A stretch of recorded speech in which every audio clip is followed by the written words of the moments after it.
Hey everyone, you are not going to want to miss this coming episode. My guest is going to be talking about entrepreneurial self-sabotage. That's right, it can happen to the best of us. And what happens when you become codependent and you're not getting the results you want and you start doing things that you know are going to derail you? We're going to talk about how to stop the self-destructive behavior and how to get back on track. So get ready for this episode of the Susan Sly Project. Welcome to the Susan Sly Project, where entrepreneurs rule, startups launch, and the side hustle becomes the main hustle. Ladies and gentlemen, your host, Susan Sly. All right. Hey, everyone. What is up? I hope you're having an amazing day wherever you are in the world. And I have a question for you. Are you in the middle of some kind of challenge? And you're like, I just want to be done. I wish I could expedite this. And yet there's a part of you that knows by sitting with the challenge, that's where the miracle is going to happen. Yeah, I know it's hard, right? Well, anyway, my guest today is going to help you navigate that. And I've been so excited all day to interview him. He is absolutely amazing. He's an executive coach, corporate trainer, professional speaker, and he mentors C-suite business leaders, entrepreneurs, and sales professionals to build and protect their brands by raising their level of influence as trusted advisors to maximize their results. I mean, that's all I really need to say. But wait, there's more. He also is a best-selling author. He wrote the book, Master Your Inner Critic, Resolve the Root Cause, Create Prosperity. And that book went international bestseller. He also co-authored the recent edition to Mastering the Art of Success with Jack Canfield. So we have that in common. We've done books with Jack. And he has a weekly radio show called Sustainable Success. And don't we all want sustainable success? Oh my gosh. And as part of the Voice America Influencers channel, he's a mindset expert. He's a radio host. He's a best-selling author. I think if you're on YouTube, I think if he unbuttoned his shirt, he'd have a big S for Superman. So anyway, Christopher Salem, I'm so happy to have you here. Susan, thank you so much for having me here. Well, Christopher, I want to jump right in. People listening, watching, and you say the solution evolves out of the problem, right? What do you want to say to that person who is in the throes of it right now? A negotiation, transitioning from a job to a business. They're in the middle of it right now. They're exhausted. They're like, how do I keep going? And you're telling me, Christopher, I'm supposed to sit here and wait for a solution in the middle of this problem. What do you want to say to that person? Well, here's what I would say. I mean, and it's easier said than done, but nonetheless, when you get into the rhythm, it gets a lot easier. The reason why people, a lot of times when they're going through a difficult situation, is that they're getting caught up in what they cannot control. So they're in a situation that might trigger some fear, and there could be limited beliefs at place here, meaning that when something triggers fear, the fixed mindset will go back to the future, tie it to a limiting belief for beliefs, project it into the future, and then that creates a level of anxiety, stress in the body, and then we begin to believe whatever's being said at that point. Now, a lot of times why people feel fear is because they're trying to control again what they can't control. We can't control COVID. We can't control the economy. We can't control what's going on in your industry. You can't control what someone else is going to perceive what you said or their communication. You can't control their behavior, their follow through, their action, their attitude, all of the above. We can only control what we know and what we have, and that is our own communication, our behavior, attitude, and the ability to take action. Now, while that sounds logically to people, hey, I get that, to do it is another thing, because we end up defaulting right back to the things we can't control. But when we can really learn through a daily routine of learning to be present, and when I say a routine, not something you do once in a while, but something you do each and every day, which I'm happy to share, this is when we can learn to be present and really truly trust the process. Controlling what we can in the moment, letting go of everything else, and letting the results that you seek be a byproduct of that process. So as long as you do your part, letting the process, whatever that means to you, it could be your faith, higher power, whatever that may be, your universe, it will eventually work out. Now, sometimes it may not work out the way you thought, but what's happening here is it's something even better is going to happen. So it's not happening to you, it's happening for you. So it's trusting that process. So that's just a summary of, hopefully that addresses that question. That I love that. That's so powerful. And in the hundreds of interviews I've done in really exploring this concept of mindset, I love how it was just like that mic drop. It was like, you're so focused on everything you can't control, right? And it's easy when we're tired, when we're exhausted. I did a show with a good friend of mine, Blake York, and he was working full-time as a nurse, doing grad school, went through a divorce, and became a single dad while opening a business. Right. And he wasn't sleeping. And he just kept saying, like, all I kept focusing on is, what can I control? What can I control? What can I control? And you mentioned about a process. So when someone's in it, and let's say they're vulnerable. I mean, this is about raw and real entrepreneurship. I mean, I get tired too, right? So let's say they're vulnerable because things are going on in their lives and they just feel that there are things they can't control. What should they do? What are some steps they can take? Yeah.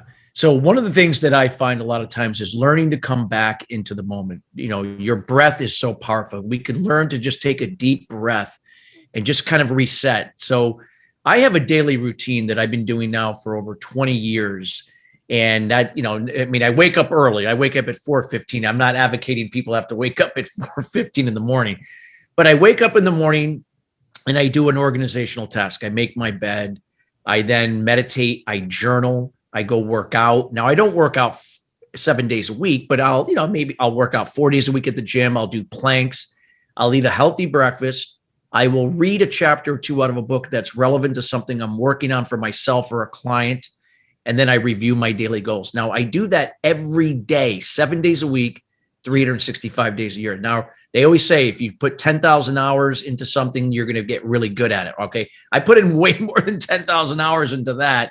But with that, it's become a new automatic pattern subconsciously. So when we can learn how to be present, because those habits I just described to you allow us to get into the present moment. So that when we face difficult challenges, which are going to happen in life, business, and both, we can really learn to shift our mind into the present moment. Now we are human. So sometimes, it's going to get the best of us a little bit. We can always come back into the moment, taking a deep breath. And just like your friend did, what can I control? What can I do in this situation to the best of my ability and maximize it and let everything else go?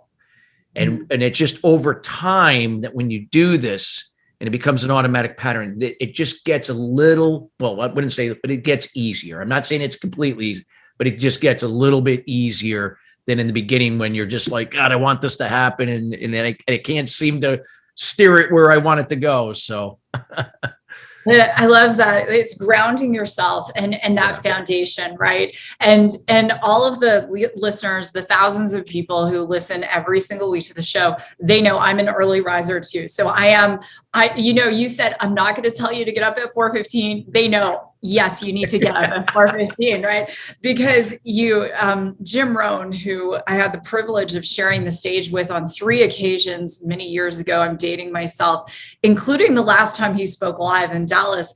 Jim used to say, either you run your day or your day runs you.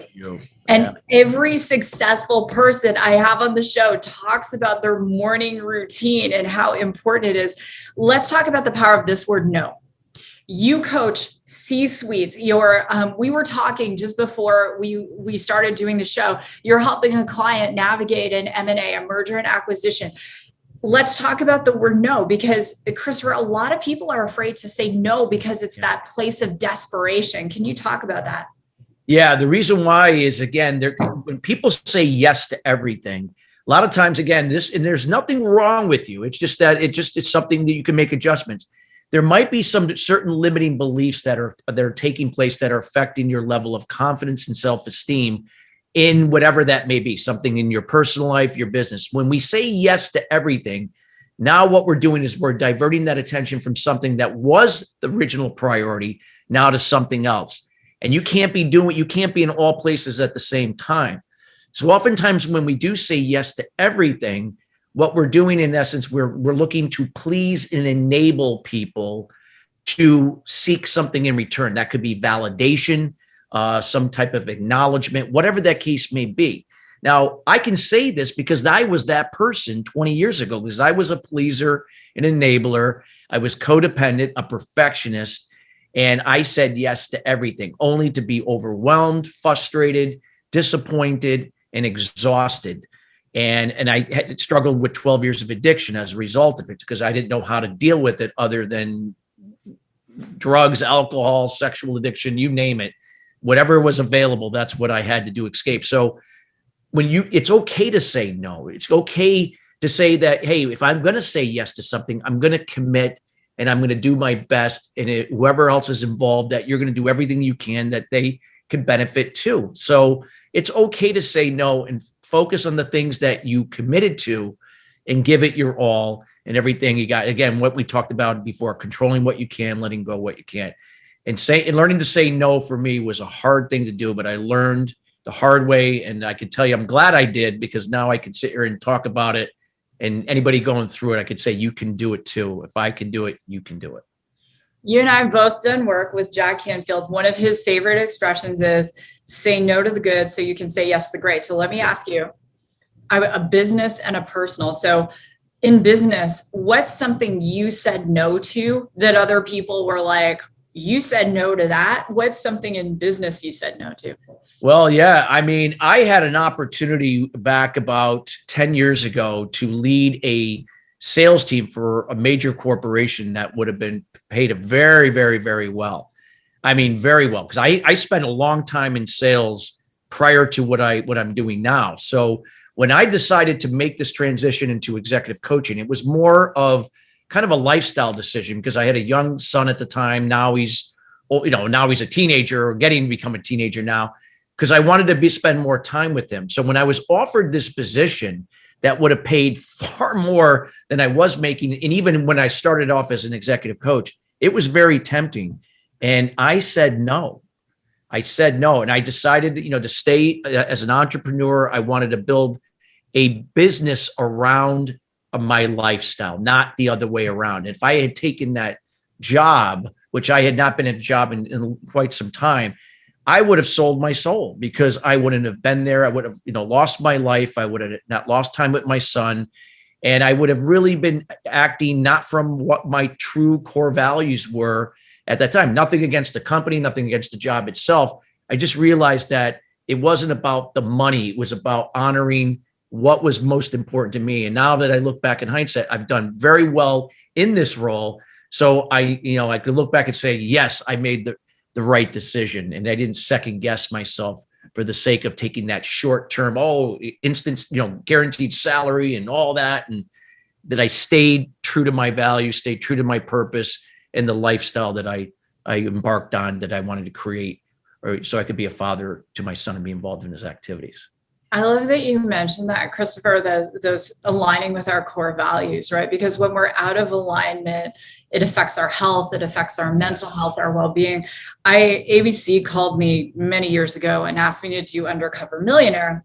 And I sat with it, and there was part of me, it was definitely feeding the ego. And Wayne Dyer was a friend of mine, and he, as used to say, ego stands for edging God out. And there was this part of me that was very tempted. I'm like, I'm going to be on Undercover Millionaire. And then there was a big part of it that didn't align with my values, because when I asked the production team, I said, what happens after you give this money to these people? Do they learn how to be financially responsible? Are there coaches? Are there therapists that, ingrain these new behaviors for them so they can be good with money? And they said, no. And I went, I can't do it. And I love Glenn Stearns is a good friend of mine. He was the first undercover billionaire. And that was such a different concept for a show where, I don't know if you saw it, but literally he's dropped off with a pickup truck, a tank of gas, a cell phone with no contacts, and $100. And he has 90 days to build $1 million business. And just knowing Glenn and what he went through, and that so aligns with his message and his values about being gritty. So it's people look at people like yourself or people like myself and they say, well, right now I have to say yes to everything. And I guess the answer is no, you don't. Yeah. Let's talk about a personal note, because Yeah. 12 years of addiction is no joke. Yeah. And when my mom was an addict, she was a drug and alcohol addict. She passed 2 years ago. When that addiction owns you, a lot of people can't stop. How did you stop? I can tell you, this is what was the defining moment for me. I had 2 near-death experiences in my 20s from alcohol poisoning. I didn't consider myself, it wasn't that I drank every day. I was a binge drinker. I used drugs. Sexual addiction was really out of hand. That was my main issue. And it's something I gravitated towards just to escape the pain, the anger that I was dealing with as a codependent and a perfectionist. I was also passive aggressive. So not only was I passive, I was aggressive too, as well in my behavior and my communication. That is a very, very confusing to people, especially in relationships. And what the defining moment for me was when my father was 56 years old. He was diagnosed with lung cancer. And my dad was not, he was the root cause to my limiting beliefs, because when I was growing up, he was never around. And when he was emotionally checked out. I had been always seeking this validation from him that I couldn't get. So as growing up, I sought it out in other people. Now, I didn't know this at the time. I just knew I was angry. I had expectations that went unfulfilled. And this was what led to this path that I was on. But when my dad was diagnosed with cancer, I can remember the day before he passed. I was at his deathbed, and I remember him looking over at me. He could not speak, but he was like looking at me. And it was like he was talking to me, but no words. It was just weird, but I knew what he was saying. He says, if I could have done it different, I would have. It's not that I didn't care. It was the only thing that I knew. I could only give what I had. See, the same thing happened to him. My grandfather was not there for him. He was simply repeating the same thing that happened to him to me, not intentionally. See, I thought it was intentional, but it wasn't. And as a result of that, it was like I had an aha moment at that point. And I didn't know what I was going to do, but I said, this is going to be the day that I take responsibility and accountability for my life and my career. And that no matter what has happened to me, or in this case, to anyone, no matter trauma, whatever's happened in the past, you didn't ask for it. It's still your responsibility to do something about it. And when my father passed, it was almost like a weight was lifted off my shoulders. It was like his gift to me that I've been seeking from him all throughout my childhood. He did it in that moment. And that was the defining moment and pivot where I ended up finding out, a 12-step program, and then adopting, Eastern philosophy and meditation, and then finding a process that worked for me to get out of the problem, the limiting beliefs, to then from that clear slate, develop better habits and disciplines that helped to elevate my confidence and self-esteem, that changed how I think from a growth mindset to then be different, to then become different, to do different, and then have different and better results. I looked at things, challenges and setbacks of things happening for me, not to me. And I began to shift my behavior and communication from a codependent to being interdependent, trusting the process. And that's how I've lived for the last 20 something years. And it's had a dramatic impact on my confidence, my self-esteem, my communication with myself, the people I love, my wife, my son, colleagues, people I do business with, and the ability to take calculated risk, make decisions, and follow through, and learn from my mistakes and learn from failures and keep moving forward, trusting that process. That was that defining moment for me. Thank you for sharing, and with such heart and vulnerability, because this discussion around codependence, right? One of my favorite things to say is everyone's addicted to something. Yeah. And when we think about addictions, we think about, drugs, alcohol, sex, but there are other addictions that we see in the entrepreneurial world. And let's talk about self-sabotage.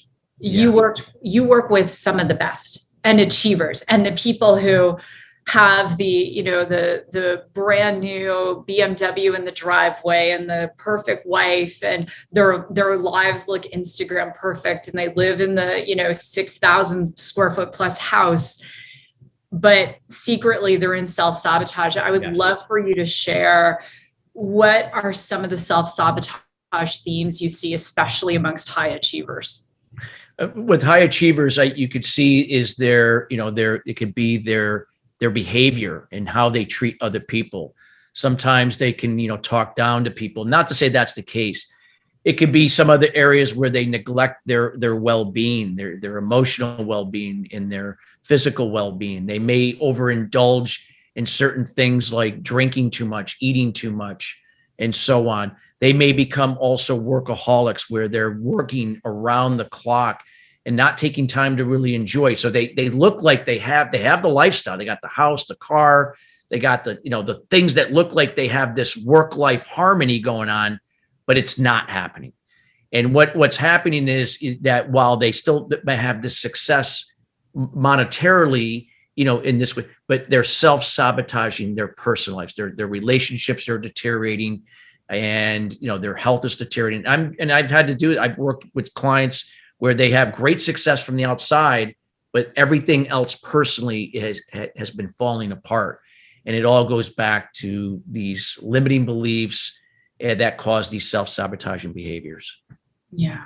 And I love that you said that, because there's this whole concept in modern life of idolatry. Like, we see it in influencer culture, and it's like, oh yeah, I was, on Instagram the other day, and it's like, this person is like, oh, this and this and this, and their lighting is perfect and their makeup is perfect. And I have friends who are very successful influencers, and they're just beautiful people, but the makeup crew arrives and the lighting crew arrives, and they, and it's all meant to look so juicy and so good. And to what your point, Christopher, it's like these false priorities. Yeah. And that's, I'm so, often we talk about what it takes to be successful. One of the things that I love to talk about with people like yourself, who are so accomplished, what it takes to really sabotage something great, right? Yeah. And I want to ask you, you mentioned your day, and there are people who listen to this show and they want to become full-time executive coaches, or they want to get into the speaking world. How did you make that transition? That's the first part of the question. The second part of the question is, after your morning where you're grounding yourself, walk us through your day, because I can think of one of my digital agency 8 is designed for solopreneurs, right? And I can think of one of my clients who's transitioning from an engineer to this business that she's starting in consulting, right? And there's so many people out there who want to get there. They just don't know the steps. So how did you do it? And then what does your day look like now? Well, that's a great question. So as I said, that daily routine is something I've been doing for many years. And as a result of it, think of it like a house, right? You have this beautiful home, but that home sits on a foundation, and it's either sitting on a solid foundation or a faulty foundation. So when we were looking for something sustainable, doesn't mean that everything's going to go great and you're going to have no problems or challenges. No, you are. That's how we grow. We can't grow without challenges or failures or mistakes. So it's how we think differently. So for me, that's how I approach things. I say to myself, again, I can control what I can, let go of what I can't. So when I start my day, I work in intervals of time with either clients or projects, or maybe I'm working on something like an online course or whatever, where I'm delivering a presentation to a company. I just focus in those intervals of time where I'm just focused on that, and always the priorities that matter first. Because a lot of people out there are busy, but they're not productive. That's just another form of procrastination, operating in the past and the future from fear-based thinking. But when we can be in the moment, we know to ourselves, okay, this is going to be difficult, but I know I'm going to do it. I'm going to focus on what I can. I'm going to let go of everything else. So that's what I do. I focus on the most important priorities first. I do designate certain times to check email, which, to me is not as an important task unless I'm, anticipating an important email. And then social media, same thing. You could get caught up on social media all day. Clubhouse, people are on it all day long, and they're going, wow, this is great. But when are you getting anything else done if you're on this thing all day long? So with that being said, it's finding that harmony and always making sure to take time for yourself. I give myself an hour and a half, if 2 hours early in the morning, because I get up early. That's my time. And then I spend time with my wife. I spend time with my son. And it's not about quantity, it's about quality. So it's also scheduling time and setting goals for your personal time, even downtime, even if you're going to do nothing. Because I know that I can't give to others if I don't recharge or fill my own cup. All I'm giving is nothing. I'm giving them just my time, and in this sense, I'm not really giving them no value. So it's having a daily goals each and every day. And if anything deviates from those goals, because life can throw a curveball at any time, which it does, it's just saying to myself, is this, really important? If it is, then okay, I got to put that to the side to do this, and then just reset where I'm at with that and put it into another time slot. And that's it. So it's not easy, but nonetheless, when you're consistent like that, it just seems to be like anything. It tends to be a well-run machine. It continues to keep moving forward, and as long as you keep maintaining it, which I do, that car is running still, and it keeps going. And that's kind of like how I approach my day to day with clients, business, companies I work with, and then also other projects that I'm involved in. I love the intentionality, right? And that's such a common theme amongst achievers. There's every time is owned. There is a purpose for that time. It's not random. And going through this M&A, I got off Clubhouse. Yeah. I was posting a weekly Clubhouse. I'm like, this is not a priority for me right now. And I'm on, believe me, I've been on Clubhouse. I do about at least 7 hours, 8 hours a week. But because it does serve a purpose. It's just if you're on it all day long, like some people, it's like, I don't know how you do that. On the other side of the M&A, I'll be back. So super quick question, because we're out of time. Give your 3 best tips for someone who wants to transition from the corporate world to doing something like what you do, to either consulting or to coaching. What are your 3 best tips? I would just say, again, look at what your strengths are. What are your strengths and what is the experience you have? A lot of times that experience and those strengths can be transferred to, in this case, to coaching.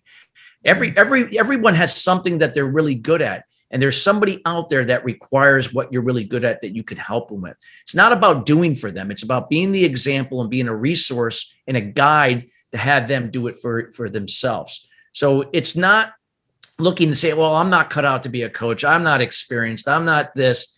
It's, again, really finding what that purpose is, that those strengths, that those skills that you have in that experience, and finding a way where it fills a void or a demand for something, and really believe in it. And don't be afraid to go out there and ask for help.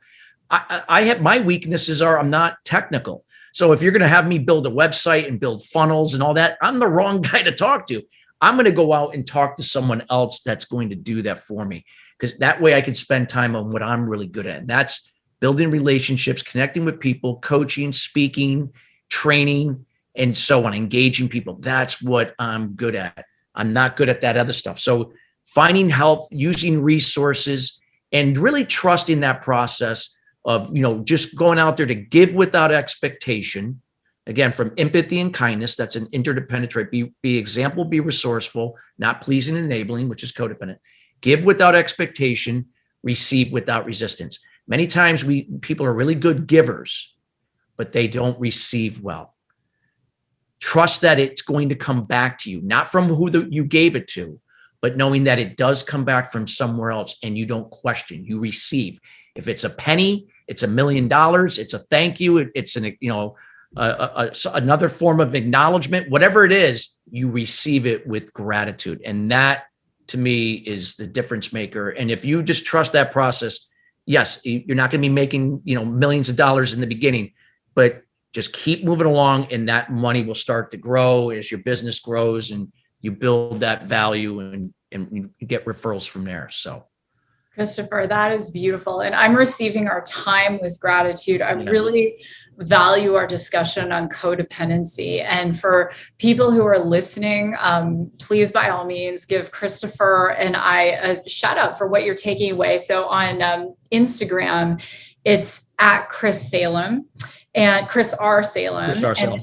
Chris R. Salem. And then on Twitter, it's Wealth Team. And then on Clubhouse, what are you on Clubhouse? Chris Salem. Yeah, I'm on there. Chris, just like my CHRISSALEM, just with the 2 S's, Chris Salem. Yeah. And most importantly, ChristopherSalem.com. And if you're watching this on YouTube, drop a comment below. Don't forget to hit subscribe. I do respond to all of your comments. It's me. It's not one of the EAs. I make time because it goes back to what Christopher was discussing. It's this concept of being present. It's a concept of adding value to people. And if this show has helped you, or if you know someone who's struggling with an addiction and they're juggling entrepreneurship and they're in self-sabotage, share our show. Share it. So with that, thank you so much, Christopher, for being here. Susan, thank you so much for having me. A wonderful time being with you. All right, everyone. Well, this has been another episode of the Susan Sly Project. God bless. Go rock your day, and we'll see you next time.